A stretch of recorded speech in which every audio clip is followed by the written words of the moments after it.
President William Ruto and Azimio leader Raila Amolo Odinga. There must be the principle of concurrence is built in here. And anybody trying to touch on that, so that you don't wake up and find that William Ruto using powers that he assumes he may have, will choose a team favorable to Kenya Kwanza. And so this is a good example. But when it came to fidelity to multi-party democracy, as we speak, we are seeing aggression still continuing, aggression against Jubilee, a very important member of this coalition. And when we last checked with William Ruto, he seems to believe that Jubilee was his party. Now we must remind him that his party is called Kenya Kwanza. Or is it UDA? It is UDA. Then the coalition is Kenya Kwanza. We're also seeing an attempt to claw back on the very important matter of coalition building. And you know, we made strong recommendations with regard to the office of the registrar of political parties. That instead of leaving it to one person, be a commission, a team. Please do not allow anything different from that. If you are going to face the future elections with the measure of confidence, and if you are going to safeguard multi-party democracy. But ladies and gentlemen, remember, we started, this matter was a product of serious pain and agony and death by Kenyan people. On the streets, a year ago, the culmination I think was about April, which is what brought some sense to Kenya Kwanza, and they agreed to discuss. We lost over 72 or thereabouts young Kenyans. We are not even allowed to honor them by having some requiem masses. Remember where we come from, the product. We are actually riding on the lives of Kenyans as we sit here this morning. We can't afford, therefore, to let them down. So our friends from Conrad believe that we should continue to deepen our democratic gains, and so that's a very honorable thing. But you know, there comes a time when if the political class let down the population, what does the population do? Under our Constitution, those freedoms are guaranteed under Article 37. And so Kenyans have the freedom to still go back to the streets.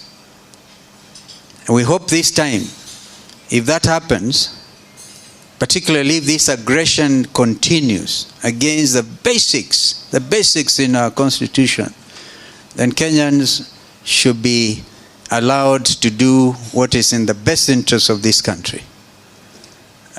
We remember our number one clarion call was Garama ya Maisha. If Jeremiah Kioni was here, I would remind him, his name was Mtu wa Madhuburia. He's carrying, and people would laugh at him and say, what in the world are you trying to demonstrate?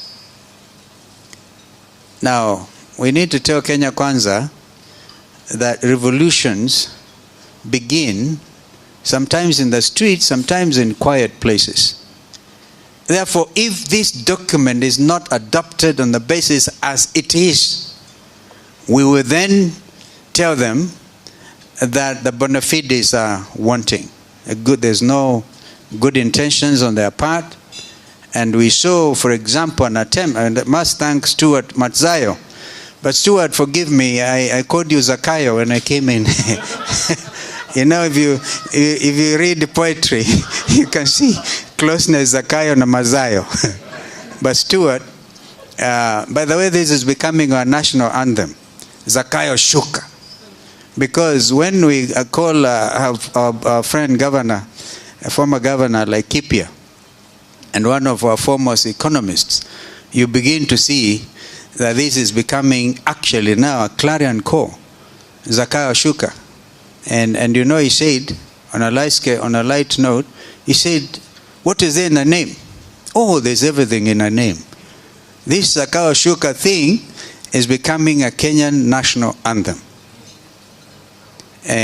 So, Stuart, thank you for the remarks that you made. You tried to stem the hemorrhage at the Senate.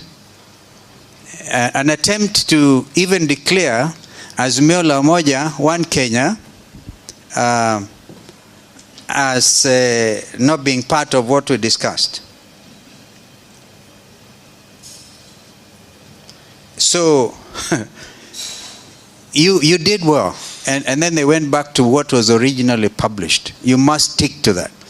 By the way, I must remind honorable members that this is happening at your own request. Remember when we met at Jaramogi Oginga Odinga Foundation offices, some members felt left out. And so it's important that as we move out of this meeting today, everybody will feel encouraged to have useful input to the legislation before Parliament, before both houses, the National Assembly and the Senate. And so allow me then to also tell you the reason I believe this is becoming a national anthem. And Omwami, or my friend Ambetsa, or Paranya, has told you clearly in his mind, and he's also an economist. He's been Minister for Planning. He knows these things. That you have to prepare yourselves to vote a big no. We know this Finance Bill 2024 is receiving public participation, and it happened the same way. Finance Bill 2023, public participation, over 90% of Kenyans, and 98% said no. Then they went on to implement the very unfortunate taxes, and now you know we went to the streets. As a coalition, we are ready to go back to the streets if that is what it takes. And I hope you are bold enough. I hope you are bold enough if they now go and cause aggression again on public participation. And there are professionals talking about this. Just imagine bringing heavy taxation on bread. Even the little children who have just gone to school will not enjoy their bread with a bit of blue band. They will not. So, be ready, ladies and gentlemen. And you know, if you feel a little weak spiritually, that you don't think you can withstand another round of demonstrations, then go eat something strong. We need you. We need you. And this country needs you. So that is my word of encouragement today. So, of course, we'll be hearing from the economists their perceptions about Finance Bill 2024. May I conclude by making mention of really making some supporting comments on what has happened in the National Assembly with regard to the fake fertilizer scandal. This will not go away. This one will not go away. How many of you believe it won't go away? Because it can. If we're in a democracy and we allow the fake fertilizer scandal just because Linturi has been let off the hook, by the drafters of the Constitution should have put it differently, like happens in the Senate.